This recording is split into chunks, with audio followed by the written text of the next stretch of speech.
At this point, we already have a pretty good guess at who the 4 teams are going to be in the college football playoff this season. It's likely going to be some form of Alabama, Clemson, Ohio State, Oklahoma, Georgia, and maybe Texas A&M and Notre Dame. With that being said, there's a good chance that we can see some new blood in the college football playoff this year. Today, we're going to be taking a look at 8 sleeper teams who could potentially reach the college football playoff in 2021. Before we get to today's video, make sure you hit that subscribe button and turn on those notifications if you're new to the channel. If you love college football content, then this is definitely the place for you. Also, before we get to the list, drop a comment down below with your sleeper picks to reach the college football playoff. It helps the algorithm for this video, and I'd love to see who you guys think might stand a chance of shocking the world and making it. We're going to start off this video with a team who has been in the hunt the last few years, but they have a really good chance in 2021, the Iowa State Cyclones. They went 9-3 last year and lost by 6 points to Oklahoma in the Big 12 title game.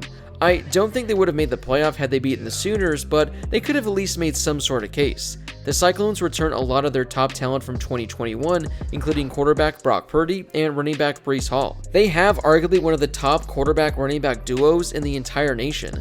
Iowa State has a pretty tough schedule next season, which actually could benefit them should they make it through undefeated or with only 1 loss. They're going to have an early test in week 2 as they host Iowa.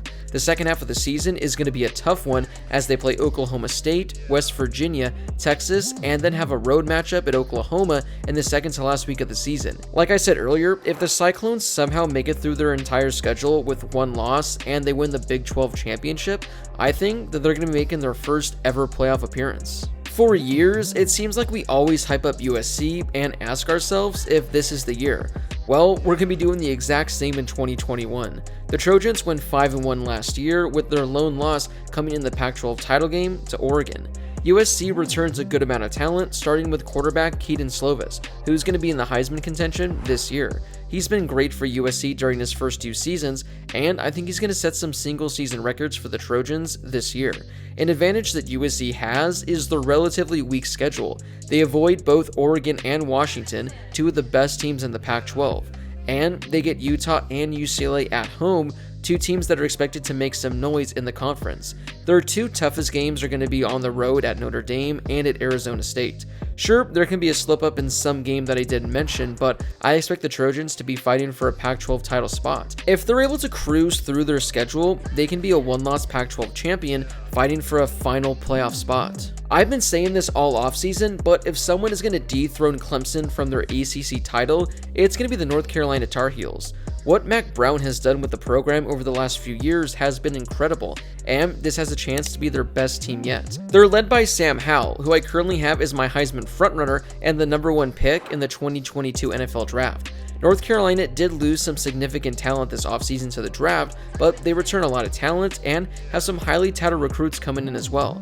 What really helps North Carolina's case is the fact that they avoid playing Clemson in the regular season. They won't have to worry about them until the ACC title game. For the most part, the Tar Heels' schedule is fairly winnable, but they do have a pretty tough 3-game stretch right in the middle of October. But luckily for them, 2 of the 3 are at home. They're going to host Florida State and Miami, both of which are going to be some other good ACC teams this year. Then they travel to South Bend and take on Notre Dame. It's going to be tough, but I think that they can sweep those 3 games. What North Carolina has going for them is they're essentially going to have a playoff game before the playoffs if they play Clemson in the ACC title game. Even if North Carolina has 2 losses, but they're able to take down Clemson and win the ACC, they're going to have a strong case to be a 2-loss team reaching the playoff. Just like I said with USC earlier, we say every year that Texas is back. Well, maybe this can be the year that they're finally going to be the team of their word. They have a brand new coach in Steve Sarkisian, and I think he could be the difference maker. The Longhorns have actually been one of the better teams in college football over the last 3 years. They have 25 wins, one of the top marks in the entire nation. With that being said, I think there's a chance that this can be their best season of the past decade. The schedule is pretty tough though for Texas, so they're definitely going to have to earn it. They open up the season against a tough Group of 5 team in Louisiana, and they have to travel on the road to play Arkansas. Not a super tough opponent, but playing on the road in the SEC is never easy. Not to mention, they have matchups with Oklahoma, Oklahoma State, and Iowa State. It's a very difficult schedule, but if the Longhorns can make it out alive and potentially win the Big 12, it'd be tough to see them not being a playoff team. With that being said, I also wouldn't be shocked if the Longhorns finish the season 7-5, so with this one, I guess we'll truly see what happens. Once the college football playoff expands, we're going to see a group of 5 teams reaching the playoff. But for now, it just seems unlikely that we can see one of them sneak into one of the 4 spots. However, Cincinnati probably has the best chance a group of 5 team has ever had this year. After an incredible 2020 season, look for the Bearcats to be on the hunt this season. They've already proven that they're legit, and they have a chance to prove it to everyone this year with their schedule. Now, they're going to have quite the test, as they have road games at Indiana and at Notre Dame. If the Bearcats can beat both of those teams and run the table with their conference schedule, which, by the way, still features some pretty tough games, Cincinnati has a chance to show that they belong in the playoff. If the Bearcats go undefeated with the schedule they have, there is zero reason to hold them out of the playoff this year. When you combine the last 2 years, they're going to have 1 loss, wins over some impressive teams, so frankly, I don't know how you can keep them out. Before we get to the final 3 sleeper teams, if you could give this video a thumbs up, I would greatly appreciate it.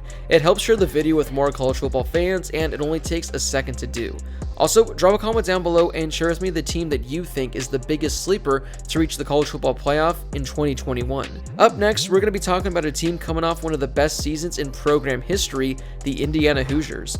I know it's shocking talking about Indiana when it comes to college football. Both of their losses last season were by 1 score, and I think there's a chance they're going to be an even better team in 2021. But for them, it's all going to come down to the health of quarterback Michael Penix Jr., who's coming off an ACL injury. If he's ready to go and healthy, I can see the Hoosiers making a run at the Big Ten title. Now, they do have a pretty tough conference schedule, not to mention their game that I just mentioned against Cincinnati. But if the Hoosiers can somehow shock the world and take down Iowa, Cincinnati, Penn State, Ohio State, and others on their schedule, well, it's safe to say they're going to earn a playoff spot. It's a lot to ask, but I've learned over the last year to never question Tom Allen. We're going to stay in the Big Ten and talk about Penn State. They had one of the strangest seasons last year in college football. After starting the season 0-5, they won their final 4 games and were looking like one of the hottest teams in the country over the final month of the season. Which Nittany Lions team are we going to see in 2021? Well, if I were to guess, I would assume the one we saw in the second half of last year. This team has far too much talent not to be fighting for a spot in the Big Ten title game. Like all Big Ten teams, their schedule is going to be incredibly difficult, especially having a non-conference game against Auburn. Our final team is a team that does have playoff experience, the Oregon Ducks. They went 4-3 last season, but they won the Pac-12 and played in the Fiesta Bowl. Their first 2 losses were by a combined 7 points, so they easily could have finished the season undefeated before their bowl game. They return a lot of top talent, and Oregon is always in the hunt somehow. They have a prime opportunity to help their playoff case early in the season as they have a road game at Ohio State.